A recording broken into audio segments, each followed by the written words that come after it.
শিক্ষার্থী বন্ধুরা আসসালামু আলাইকুম। আজকে আমি যে ভিডিওটা নিয়ে এসেছি নবম ও দশম শ্রেণীর পদার্থবিজ্ঞানের চতুর্থ অধ্যায়ের কাজ ক্ষমতা শক্তি। এই অধ্যায়টা শক্তির নিত্যতা সূত্র বা শক্তির সংরক্ষণশীলতা নীতি।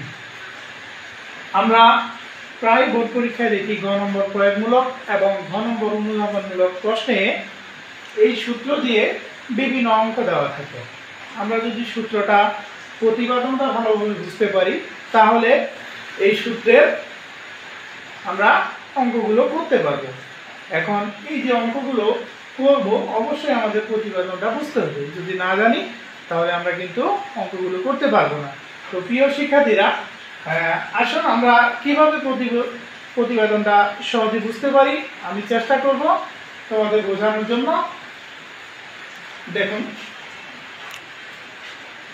প্রতিবেদন, তাহলে এখানে শক্তির নিত্যতা সূত্র বা সংরক্ষণশীলতা নীতিতে এম ভরের একটা বস্তু দেওয়া আছে, তারপরে এইচ দেওয়া আছে উচ্চতা, আর তিনটা বিন্দু থাকবে, একটা এ বিন্দু, একটা বি বিন্দু, একটা হচ্ছে সি বিন্দু। তার আগে শক্তির সংরক্ষণশীলতা নীতিটা কি? শক্তির ধ্বংস বা সৃষ্টি নেই, একে এক রূপ থেকে অন্য রূপে রূপান্তর করা যায় মাত্র। আচ্ছা, এখানে বলছে তাহলে এ বিন্দুতে শক্তির মোট শক্তি, বি বিন্দুতে মোট শক্তি এবং সি বিন্দুতে মোট শক্তি একই থাকবে। তাহলে লক্ষ্য করি এ বিন্দুতে হলে তাহলে ভি এ, অর্থাৎ এ বিন্দুতে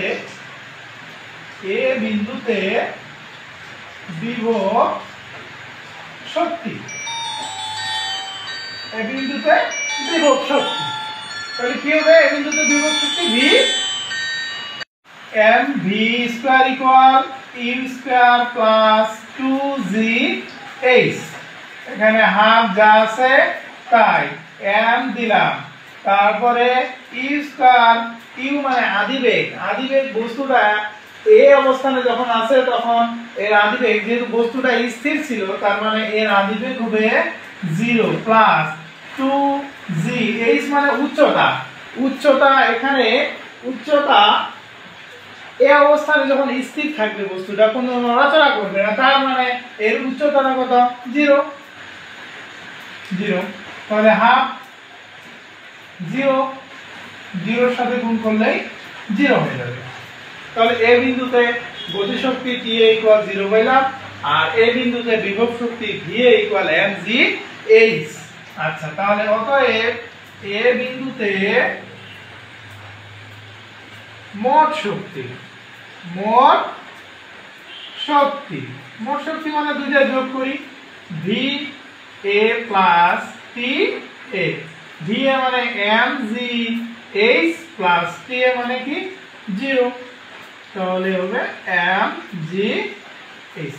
এই অবস্থানে বা এই বিন্দুতে আমরা কি পাইলাম? মোট শক্তি এম জি এইচ। এখন বি বিন্দুতে এবং সি বিন্দুতে মোট শক্তি একই আসে কিনা আমরা বের করব। আর বের করলে এই যে এ বিন্দুতে বিভব শক্তি বের করছিলাম, গতি শক্তি বের করছিলাম, এইভাবে বি বিন্দুতেও আমরা কি করব? বিভব শক্তি বের করব। তাহলে বি বিন্দুতে বিভব শক্তি কি হবে? এখানে দিব বি, তাহলে এখানে ভি এর জায়গায় এখানে ভিবি ইকুয়াল এমজিএইচ। আচ্ছা, এমজিএইচ হবে কি? হবে না, অবশ্যই না, কারণ এইচ মানে হচ্ছে উচ্চতা।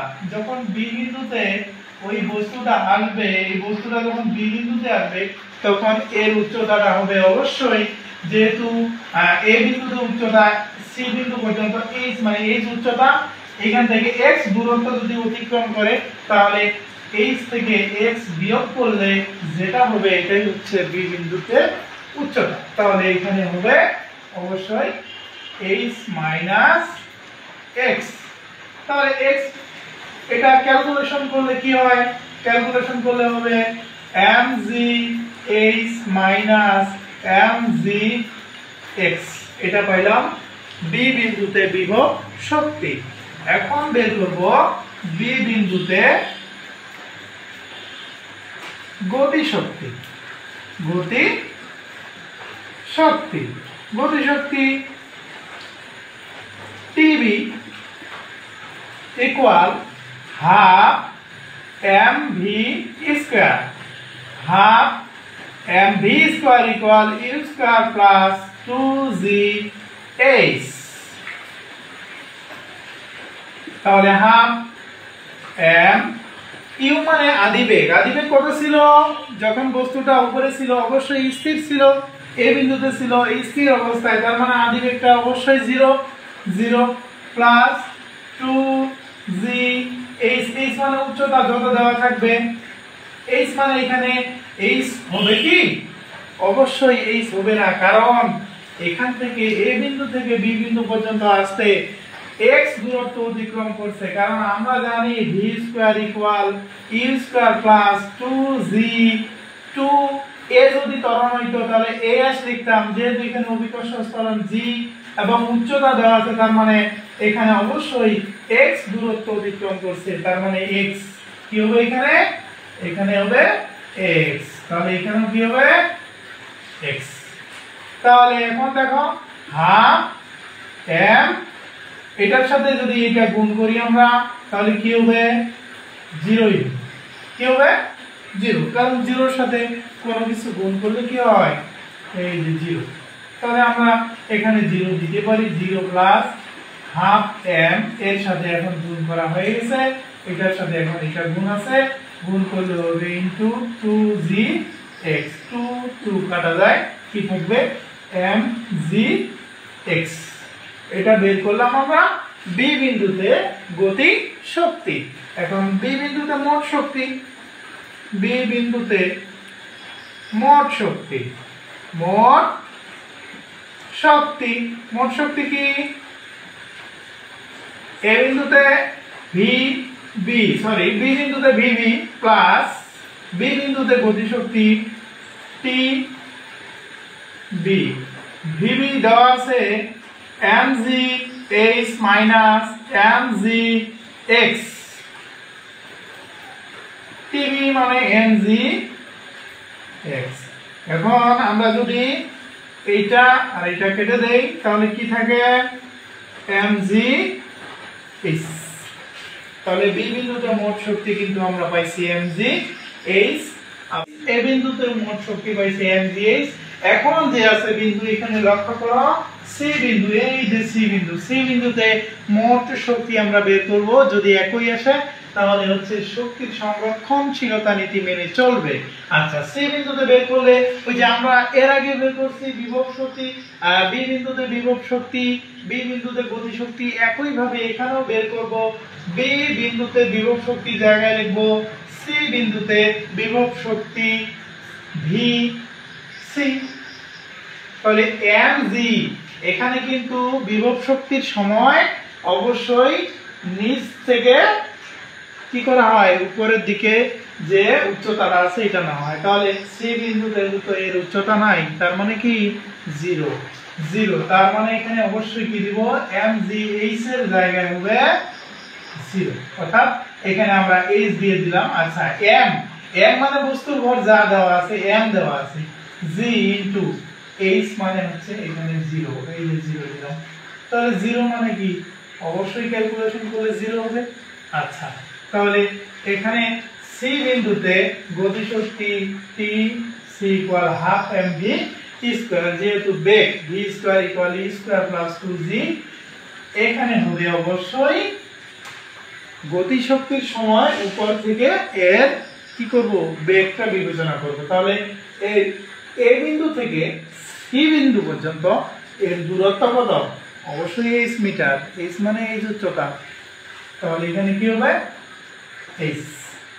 তাহলে আর যখন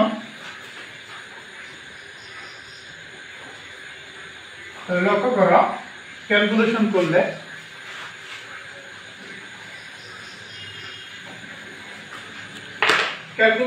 কি পাওয়া যাবে? Half m। আচ্ছা, তাহলে এখানে দেখো তো সি অবস্থানে বস্তুর আদিবেগ কত? অবশ্যই 0 প্লাস 2g। তাহলে এটা গুণ করলে হাফের সাথে এখানে আমরা যদি এটা গুণ করে দেই তাহলে হবে 0 প্লাস এটার সাথে এটা গুণ করলে হাফ m গুণন 2gh 2 2 কাটা যায় কি থাকবে শিক্ষার্থী বন্ধুরা mgh। লক্ষ্য করো এই অবস্থানে মোট শক্তি আমরা কি পাইছিলাম mgh, বি অবস্থানে mgh, এখন সি অবস্থানে বা সি বিন্দুতে মোট শক্তি ভিসি প্লাস পিসি দুইটা যোগ করলে 0 প্লাস mgh ইকুয়াল mgh, অর্থাৎ তিন অবস্থানে শক্তি কিন্তু একই আসছে, মোট শক্তি একই। তার মানে এই অবস্থানে মোট শক্তি mgh, বি অবস্থানের মোট শক্তি mgh এবং সি অবস্থানের মোট শক্তি mgh। তাহলে এটি অবশ্যই শক্তির নিত্যতা বা সংরক্ষণশীলতা নীতি মেনে চলে। যদি তিন অবস্থানে একই না আসে তার মানে শক্তির সংরক্ষণশীলতা নীতি মেনে চলবে না। প্রিয় শিক্ষার্থী বন্ধুরা, আজকে আমরা কিন্তু আলোচনা করলাম শক্তির নিত্যতা বা সংরক্ষণশীলতা নীতি। আশা করি সবাই বুঝতে পারছো এবং এর পরবর্তীতে আমি আরেকটি ক্লাস নিয়ে তোমাদের সামনে হাজির হব। তার আগে অবশ্যই যদি এটা ভালোভাবে বুঝতে পারো অবশ্যই লাইক, কমেন্ট এবং শেয়ার করতে ভুলবে না।